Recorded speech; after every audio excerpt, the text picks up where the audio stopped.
All right, folks, we've had a week of rain and flooding waters here, but the river level is down.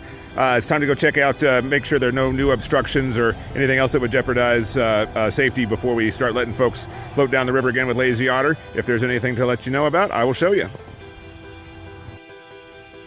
A few days ago, you would have had to duck to get under these bridges on the French Broad, but now it looks like there's plenty of clearance.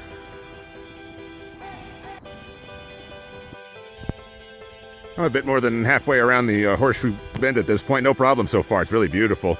Just wanted to show you, though, that conditions can and will change as the water level changes.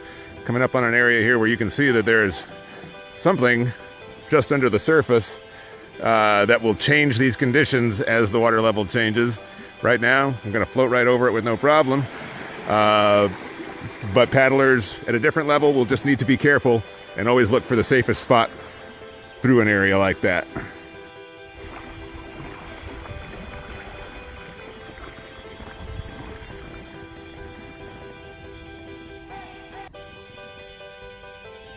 All right, just coming up on Lazy Otter Outfitters here at the end of the Horseshoe Bend. Nice, easy paddle, no problem so far. Took me about a little under an hour at these water levels, but I was paddling pretty good. Sorry for the tilt of the camera there. Gonna go on to Westfelt and make sure everything is good all the way down on our 7-mile stretch too. Here's our private Lazy Otter boat ramp. If you are feeling jealous that it's part of my job to do this beautiful paddle this morning, just remember that my afternoon will be spent scraping that mud off our ramp.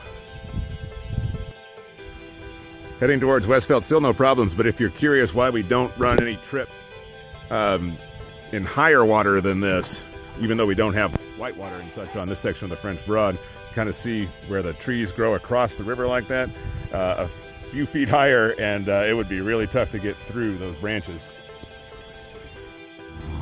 All right, I'm coming up on Westfelt, parked at about 11 miles from Highway 64 in Horseshoe. No problems, smooth paddling despite the high flood waters for the past week or so. Still a little muddy on the banks, but this water level is actually just great. Now bear in mind that conditions will change all the time on a river like this, so just because it's great right now, you always have to be careful anytime that you're on the river. But this is a great day to go paddling, and we should have wonderful conditions for the Memorial Day weekend and beyond. So I hope to see you out at Lazy Otter Outfitters.